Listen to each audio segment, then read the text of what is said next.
So I thought I'd make a video on fermenting feed. And basically, here's my dry ingredients. You can see my starter's already in there. That's the feed that was already fermented. And there's a little bit on the bottom. Excuse my dirty hands, but down here,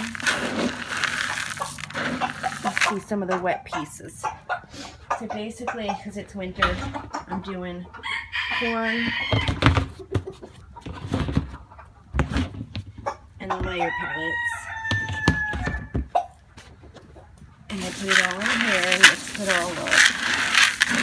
I usually use a spoon, but this spoon's kind of floppy. It's not working very well. Valentino says he wants to help.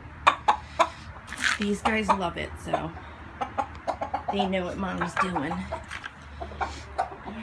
So I'm going to take this over to the hose. Now sometimes I add oregano or mint or basil. Catnip is another good one. And I just dry that and mix it in with my dry ingredients. Now I'm just using the hose. I'm trying to make sure I get all the old mixed down in there.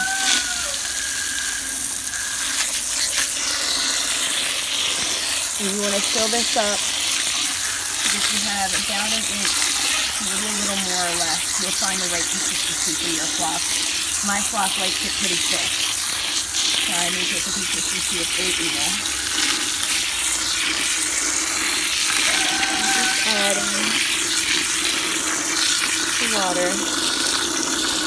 I'm going to stir again, and then the water level is going to go down.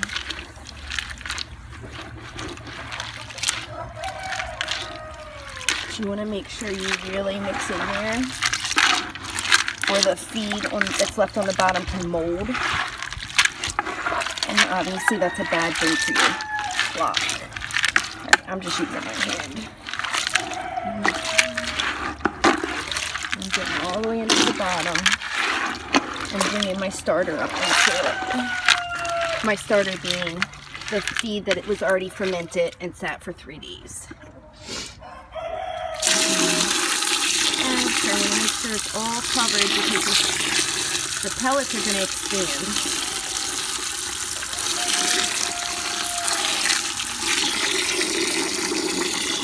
What looks like a lot of water really isn't because the pellets took it all up. So that's probably about good.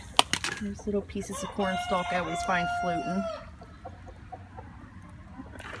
Then I'm going to give it another good mix.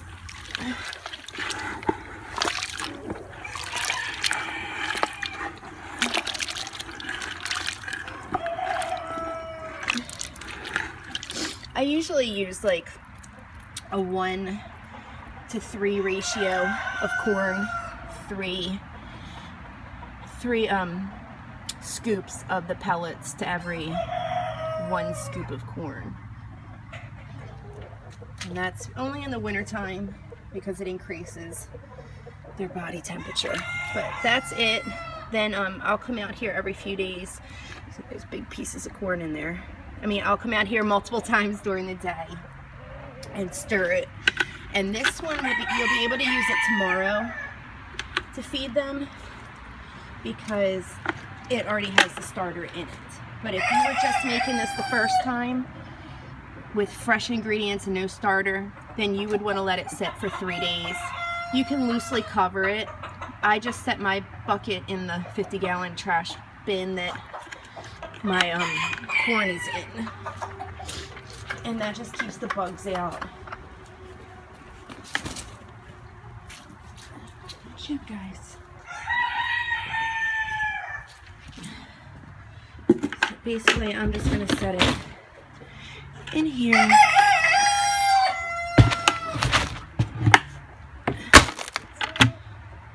And then put the lid back on.